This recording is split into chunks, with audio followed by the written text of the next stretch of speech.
好，各位同学，大家好。我们来看一下今天的进度。今天的进度到了7月9号，礼拜五。那我们要上的内容是养分的获得，第二单元。那养分的获得这边，我们先上前面2个比较简单的内容。食物中的养分和酵素，以及糖类测定与酵素分别分解作用。那页码为40页到43页。一个是理论，一个是实验。那其中实验是过去基测的时候还蛮常考的内容，这样子。那我们就来跟大家讲解。好，那我们先来看的首先，先请各位看到40页前面，我们到了第二单元养分的获得。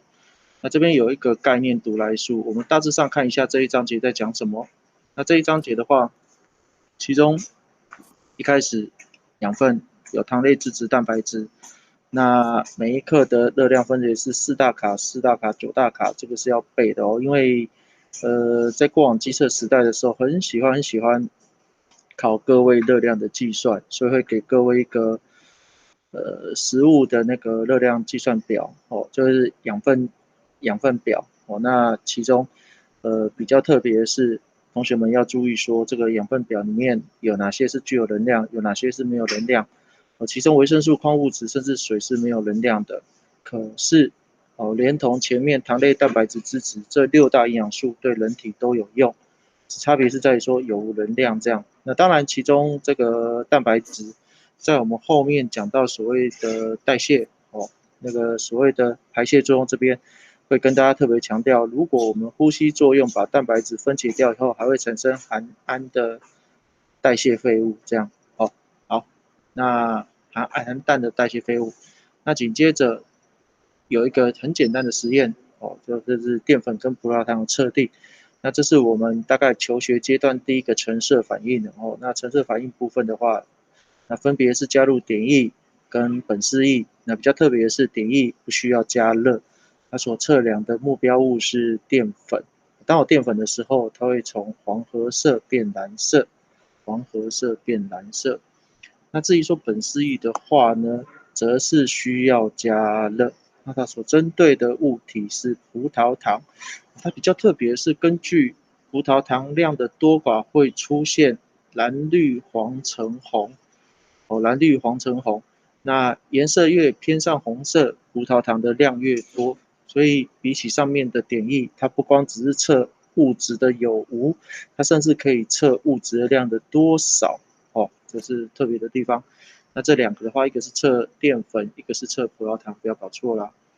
那至于说酵素的话呢，这边有3大特性：可重复性、专一性以及敏感性。那重复性的话，就是它可以协助化学反应的推动，但是本身不参与化学反应，所以它协助完之后，它就会转而到另一个相同的受质来推动化学反应的，不管是分解还是合成。所以在这边考试的时候，会比较常考一个图。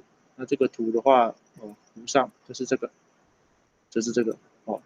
可能会问你哪些是酵素，哪些是受质。通常那个形状不变的，在整个实验结束后形状都不变的，是酵素。那跟它结合之后，不管是结合完分解、结合后合成的，则是所谓的受质以及后面的产物。那以往我也常常来问同学啦，要特别注意。那继续往下看，再来专一性它只针对专一物质推动化学反应，所以我们透过专一性有所谓的酵素的命名，对不对？淀粉酶可协助分解淀粉叫淀粉酶，可协助分解蛋白质叫蛋白质酶，所以协助分解蛋白质的酶酵素不能分解淀粉，这是所谓的酵素的专一性。此外，它可以推动化学反应的进行那还有一个很重要，就是会受到温度跟酸碱值的影响所以温度越高那个酵素活性越大，但是超过它适宜的温度只会破坏酵素的活性，永久性的破坏。那酸碱值在不同的酸碱值，酵素活性也有不同。那这边单值就是说所谓的胃酸在胃部以及在小肠因为我们的胃部是所谓的强酸，小肠是所谓的弱碱，所以酵素在这两个地方的时候，会根据它的特性有不同的结果，所以像是我们胃部的酵素到了小肠就没有办法顺利的作用，因为它适应的位置是在强酸的胃部，而不是弱碱的小肠。以上，那或者是我们的唾液淀粉酶是适合在我们口腔里面偏中性，但如果到胃部就会失去活性，因为酸碱值的不同会影响到酵素活性。好，那当然我们这一章节有一个最重要的就是光合作用，那光合作用的那个化学影响，光线影响光合作用探讨，这个也是万年考题。同学们，我们讲到这边会特别跟大家讲解。那最后当然就是我们天字第一号的超级大重点——消化作用。那消化作用的话，很重要的就是我们的消化管、口咽、食道、胃、小肠、大肠、肛门，那它有相对搭配的酵素。那当然，虽然我们国中并没有去考酵素名称，但是我们会考的就是，当你的食物经过的消化道，也就是所谓的消化器官的时候，哪些会分泌消化酵素？那分泌的消化酵素就针对一些营养物，有些是针对葡萄糖，有些针对氨基酸，有些针对脂肪。那分解出来结果如何？这个等到我们后续讲到这单再跟大家讲解。那我们接下来开始跟各位讲下一个单元，正所谓的食物中的养分跟酵素。那食物中的养分呢？当然养分，特别是6大营养素都可以维持生命线量进行。当然有些有能量，有些没有能量。那具有能量的则是糖类、脂质、蛋白质。那当然这边有个观念知识卡，观念知识卡说，身体在使用能量时的顺序分别为糖类，再来是脂质，最后则是蛋白质。那为什么糖类是摆在第一位呢？它的能量，每一公克的热量又不是最高的，要注意因为它算是分子量比较小的，所以它在进出细胞膜的时候比较方便。当然这是使用能量顺序摆在第一位的原因了。当然还有第二个就是，其实我们的蛋白质，虽然同样的一克产生4大卡，但是除了它的物质的体积比较大，我必须要经过分解才可以进出细胞膜之外，最重要的就是蛋白质这种东西，它会在呼吸作用过程产生氨这种代谢废物，对细胞来讲蛮毒的所以在我们身体的运用来讲，它是摆在最后一位。好，那我们继续看下去。那这个表格可提供养分，这边有做个比较，糖类、蛋白质、脂质。那糖类又有一个名称叫做碳水化合物的原因，就是因为它含碳跟 H2O， 所以像葡萄糖 C6H12O6，C6H12O6，那这个 C2H12O6 的话，你那个 CH2O 可以除以6，那你就会发现有 C 有 H2O， 这就是碳水化合物名称由来。那当然，这个考点是在于说，如果看到那个食物后面的营养表的话，看到碳水化合物，不要怀疑它就是糖类。每1公克4大卡，功能如下：它可以提供能量。那储存的形式以淀粉跟甘糖为主，植物性淀粉、动物性甘糖。那纤维素同样的也是多糖，但是它没有办法被人体使用。那所以这也告诉我们一件事情，我们没有办法直接从植物中获取能量的原因，就是因为植物的细胞壁有纤维素所构成，我们并没有相对应的酵素把它分解。那蛋白质的话呢，分到最小为氨基酸，每1公克4大卡，那组成这些构造，甚至血红素也是。那脂质的话，可分解为脂肪酸跟甘油，每1公克产生的单一能量最高为9大卡，它是细胞膜的主要成分，可提供能量。当然也可以通过我们的皮下或者是脏器器官四周围的脂质，避免摩擦或者是阻隔热量，避免热量散失。所以像我们的一些像是熊啊那些北极熊啊，或者是像是鲸鱼啊，它们的皮下脂肪都很厚，可以保暖的功能好，那食物来源这边要稍微注意一下我们的糖类的食物来源是五谷杂粮，那我们的蛋白质来源是蛋豆鱼肉奶，那脂质的食物来源则是为沙油、坚果。所以这边的考点就是在于说，如果我今天炒一盘菜哦，叫做叫做猪排好了。那猪排的话呢，就要分了，猪肉的部分是提供蛋白质，但是所煎的油啊，就是所谓的油脂，好吗？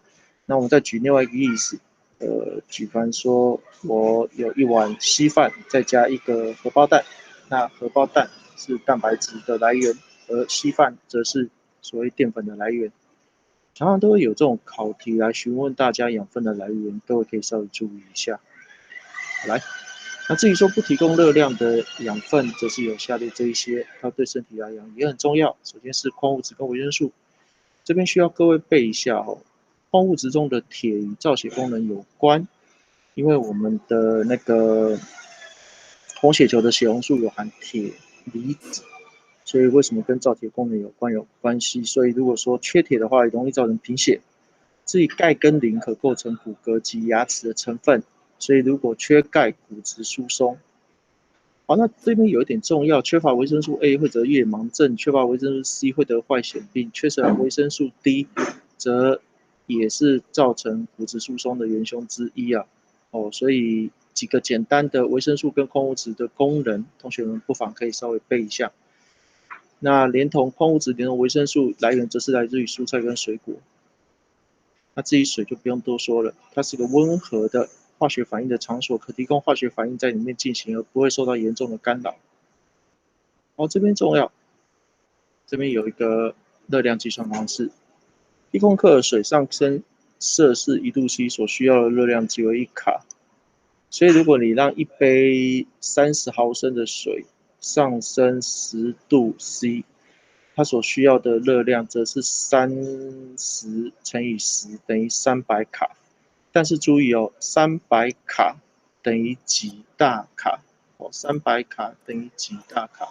其实300卡还要除以1000，因为1大卡等于1000卡，所以你刚刚说的300卡除以1000叫做0.3大卡。所以你要让一杯30毫升的水上升10度C，所需要热量叫做0.3大卡。那考试常常都会从这个单位的名称哦来动手脚，同学们要特别注意哦。那生物必须仰赖养分来维持生命，完成生命现象。植物经由光合作用自行制造养分，动物则只有摄食。当然，这个延伸到我们下学期正所谓的生产者哦，生产者植物行光合作用自行制造养分。那消费者动物则具有摄食来获得养分，透过食物链的关系，能量转移到自己的身上。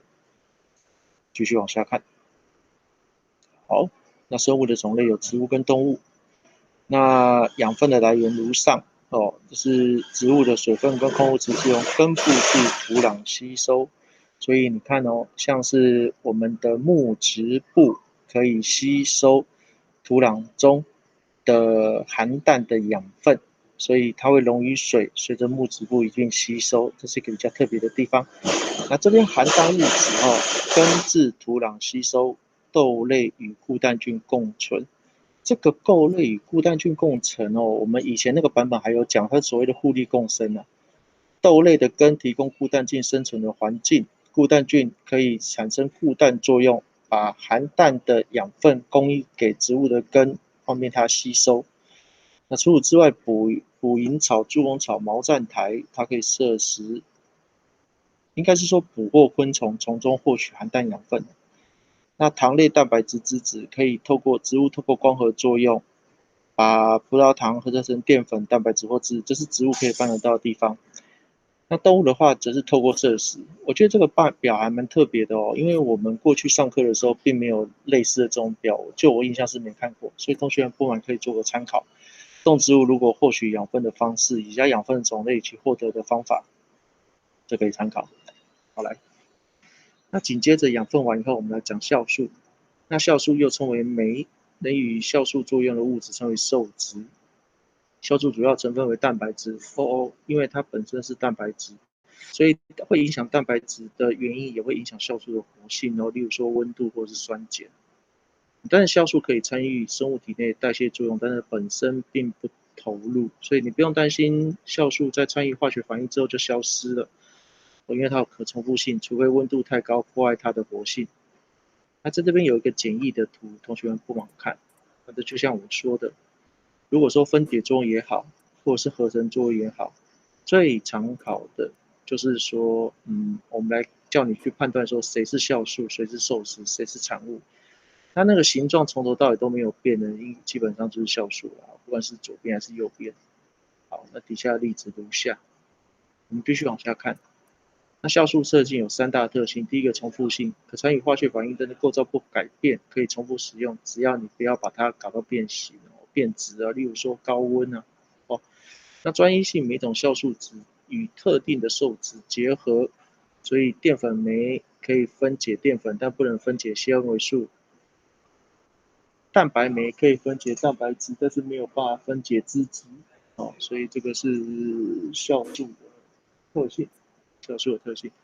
当然还有一个特别，就是酵素有所谓的敏感性，它会因为温度而改变它的酵素活性，或者是酸碱值改变出它的酵素活性。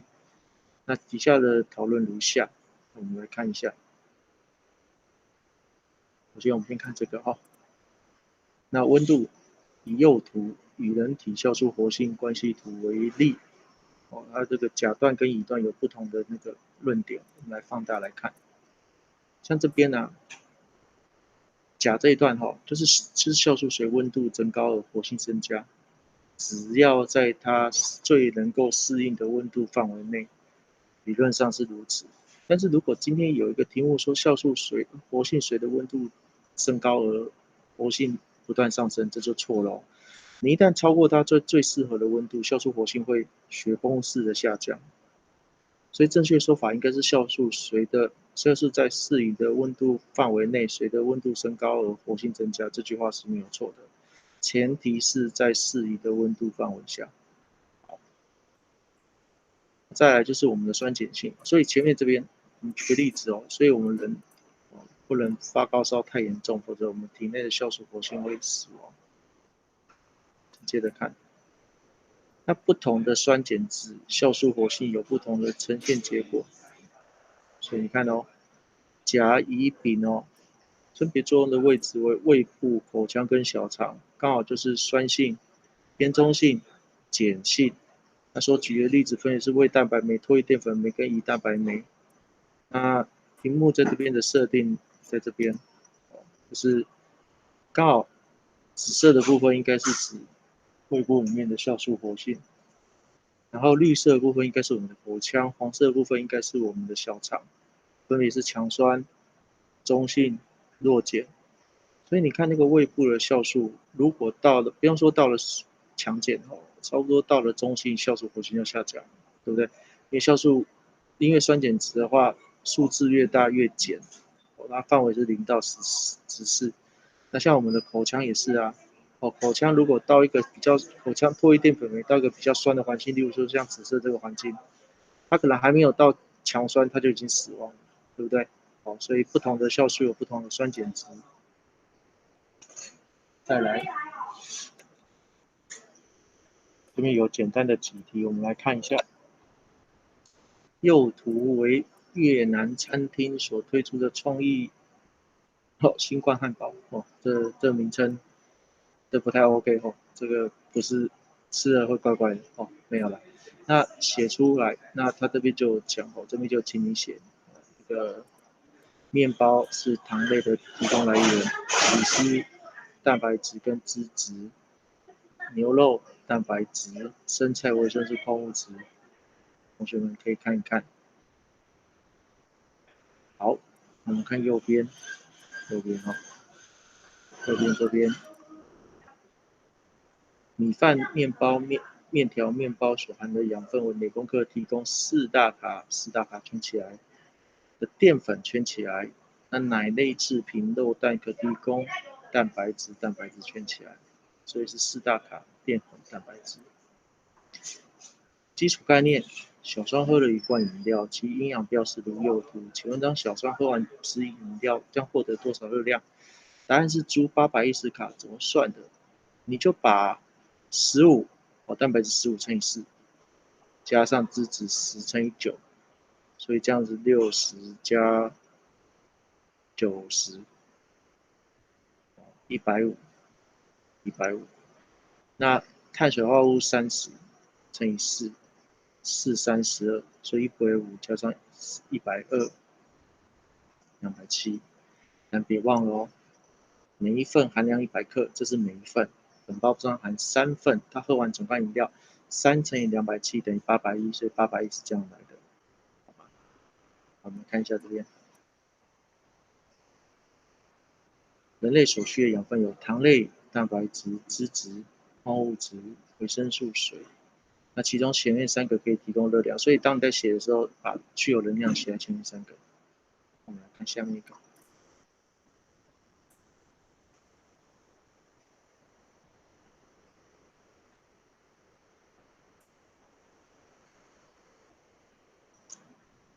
这里，我在刷牙时，牙龈常出血，需要温入 C 啊，所以在这边答案写一下。铁与造血有关，钙可构成骨骼牙齿，缺乏维生素 C 会血坏血病，这边要写好。再来，酵素不具有下列何种特性：专一性、可重复性、敏感性还甚至催化性，但是没有耐热性。酵素应该是说了，它没有办法忍受超过它适应温度的温度范围。那这边请写，酵素的主要成分为蛋白质，因此容易受到温度及酸碱值的影响。你要写 pH 值也是可以哈。那人体内的胃中的酵素适合在酸性，小肠则适合在碱性。我们看最后一个。那我们这边曾经有一个实验，对不对？那这个实验的话，首先第一个我们来看哈，淀粉跟葡萄糖的检测，我们刚刚有说了，淀粉黄褐色，会因为你加了淀粉以后会变成蓝黑色。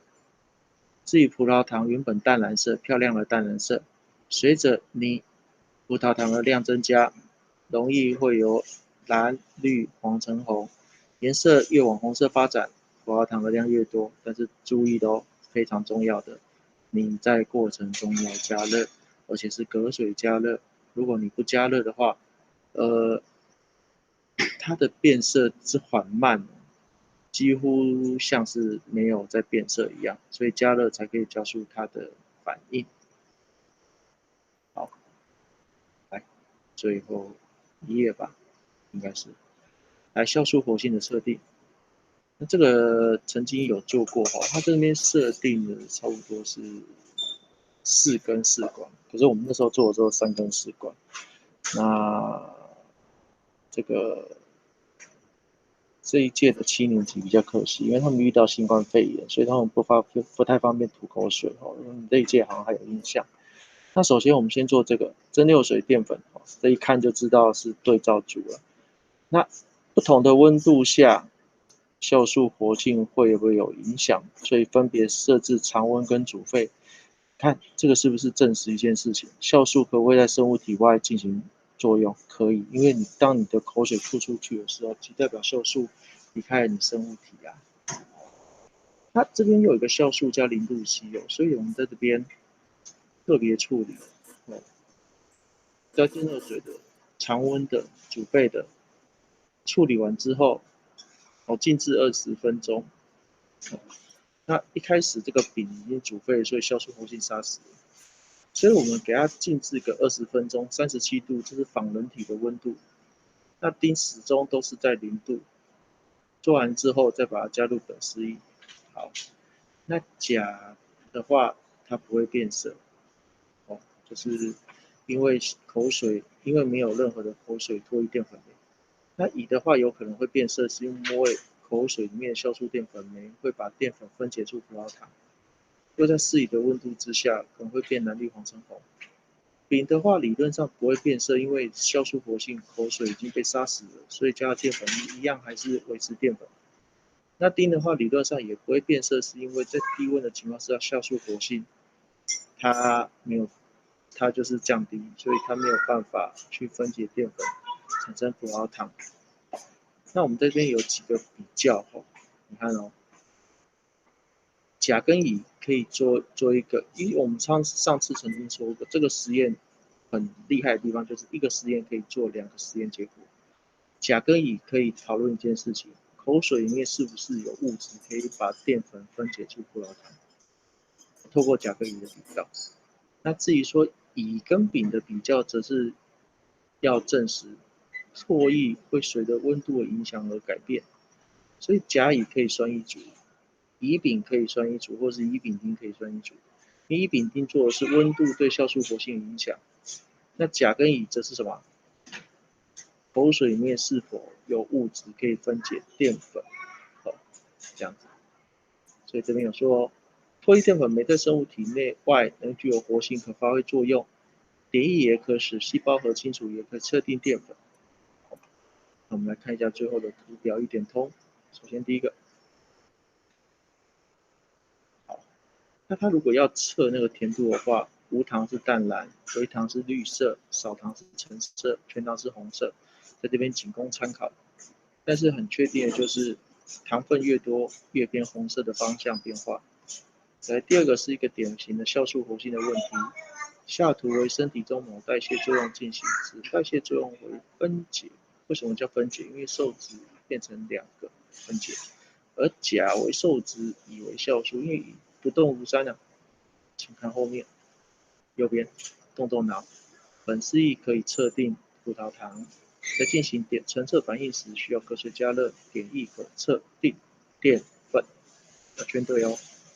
粉丝液对原为淡蓝色，测定结果如果是红色，表示葡萄糖量多哦，因为蓝绿黄橙红，越往红色量越多哦。它以酵素作用的物质称为受质，酵素在温度跟酸碱度适当情况下，体内体外都可以有活性。活性，请看，你看这个已经口水已经吐出来了，它依旧可以在体外进行，对不对？哦，要记住哦。最后，在同样重量的食物中，何者能够提供人体较多的能量？我们建议选猪大过于其他。无糖饮料代表没有糖分、没有热。凉拌小黄瓜的话是纯青菜，有热量但是不多。姜丝蛤蜊它的热量恐怕比海鲜焗烤饭来的少，因为海鲜焗烤饭又是淀粉又是油又是蛋白质哦，所以这边的话答案是猪。第二题右图为某生物体内酵素活性变化图，下列是叙述何者正确？来，此酵素适合在碱性环境，没有了，在7以内都是酸。那它到2到3的时候活性最高，应该是在酸性软强酸吧。此酵素活性会随着温度升高而增加。而且今天讨论的是酸碱值对温度酵素活性的影响。C， 此酵素可能是人体内胃中的酵素，没错，酸性，所以我们选 C。猪温度对酵素活性影响较小，从这个图看不出来。来，最后的把它完成后，姜丝蛤蜊汤的蛤蜊可提供蛋白质，就肉了哦。凉拌小黄瓜与无糖绿只要提供维生素、矿物质。那海鲜焗烤可以提供糖类蛋白质，这边可以写一下。此酵素有最大活性在 pH 2到3左右，此为酸性。温度对其酵素的影响也很大，人体酵素活性最适合温度约37度以上。那我们今天上课的内容不是很多哦，也蛮简单的，因为很简单，所以不要错。希望大家能够牢牢记住这几个重点。那我们今天的课程就到此结束，谢谢各位，谢谢。